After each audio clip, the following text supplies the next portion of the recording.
আজকের গল্পটা সত্য ঘটনা অবলম্বনে।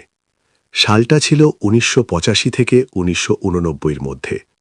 কলকাতার রাত তখন আজকের মতো আলো ঝলমলে ছিল না। অনেক রাস্তা আধো অন্ধকারে ডুবে থাকত। ফুটপাথে সারি সারি মানুষ ঘুমাত, রিকশা চালক, দিনমজুর, ভবঘুরে। আর সেই অন্ধকারের ভেতর ঘুরে বেড়াত এক অদৃশ্য আতঙ্ক। মিডিয়া তাকে নাম দিয়েছিল স্টোনম্যান। খুনের ধরন একটাই, গভীর রাতে যখন শিকার ঘুমিয়ে মাথার ওপর বিশাল পাথর ফেলে চূর্ণ করে দেওয়া। কোনো চিৎকার নেই, কোনো সাক্ষী নেই, কোনো মোটিভ নেই, শুধু রক্তমাখা পাথর। প্রথম ঘটনা ঘটে শিয়ালদহ ফ্লাইওভারের নিচে ১৯৮৮ সালের জুন মাস, ভোর ৪টে। এক চাওয়ালা প্রথম দেহটা দেখতে পায়। ফুটপাথে শুয়ে থাকা মধ্যবয়স্ক এক রিকশা চালক। তার মাথার ওপর একটা ৩০-৩৫ কেজির পাথর, মাথা প্রায় চূর্ণ, কোনো লড়াইয়ের চিহ্ন নেই, পকেটের টাকা অক্ষত। পুলিশ রিপোর্টে লেখা হয়, blunt force trauma to skull, instant death. কোনো আঙুরে ছাপ নেই, পাথরটা আশেপাশের নির্মাণ সাইট থেকে আনা। ২ নম্বর ঘটনাটি ঘটে বউবাজার, ২ সপ্তাহ পর। একই প্যাটার্ন, রাত ২টো থেকে ৩টের মধ্যে খুন, শিকার ফুটপাথে ঘুমন্ত। এবার পুলিশ বুঝল এটা সিরিয়াল প্যাটার্ন। মিডিয়া নাম দিল স্টোনম্যান। কলকাতা পুলিশ বিশেষ টিম গঠন করল। নেতৃত্বে inspector Arijit Sen, fictional character. তিনি লক্ষ্য করলেন সব ভিকটিম পুরুষ, অধিকাংশ নিম্নবিত্ত, গভীর রাতে, কোনো সাক্ষী নেই, কোনো চুরি নয়। অরিজিৎ বললেন, এটা রাগ নয়, এটা পরিকল্পিত। পুলিশের থিওরি ১, মানসিক বিকারগ্রস্ত ব্যক্তি রাতের শহরে ঘোরে, ঘুমন্ত মানুষকে টার্গেট করে। থিওরি ২, ভিজিল্যান্টি কিলার সমাজের তথাকথিত অপরাধীদের শাস্তি দিচ্ছে। কারণ কিছু ভিকটিমের বিরুদ্ধে ছোটখাটো অভিযোগ ছিল, কিন্তু প্রমাণ নেই। আবার খুন। ৩ নম্বর ঘটনাটি ঘটে পার্ক স্ট্রিটের কাছাকাছি।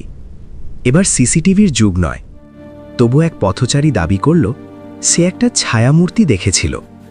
মাঝারি গঠন, মাথায় ক্যাপ, হাতে ভারী কিছু, কিন্তু মুখ দেখেনি।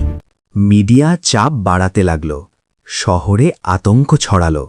রাতে ফুটপাতে ঘুমানো মানুষ কমে গেল, অনেকে দল বেঁধে ঘুমাতে শুরু করল।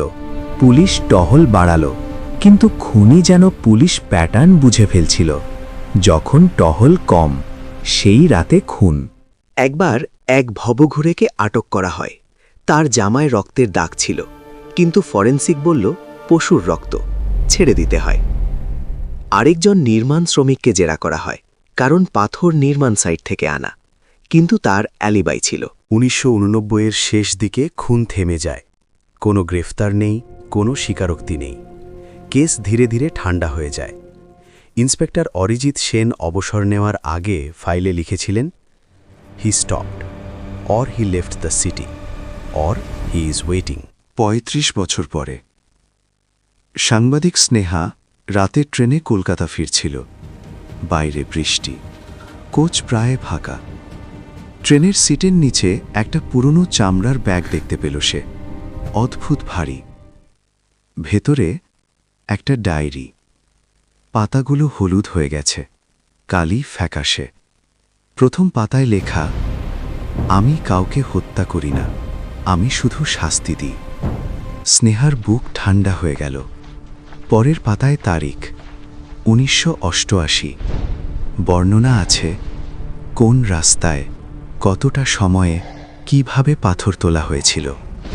সবকিছু এমনভাবে লেখা যেন লেখক নিজেই সেখানে ছিল। শেষ লাইনে, ওরা ঘুমাচ্ছিল, আমি জেগেছিলাম। স্নেহা দ্রুত পাতা উল্টাতে লাগল। প্রতিটা এন্ট্রি এক একটা হত্যার সাথে মেলে যাচ্ছে। তার হাত কাঁপছিল। হঠাৎ সে লক্ষ্য করল শেষ কয়েকটা পাতা একদম নতুন।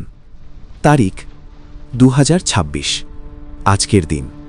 লেখা আছে, আজ আবার বের হব। মানুষ ভাবে আমি থেমে গেছি, আমি কখনো থামিনি। স্নেহার গলা শুকিয়ে গেল। সে দ্রুত চারপাশে তাকাল। কোচে এখন আর কেউ নেই। ট্রেন ধীরে ধীরে এক নির্জন স্টেশনে ঢুকছে।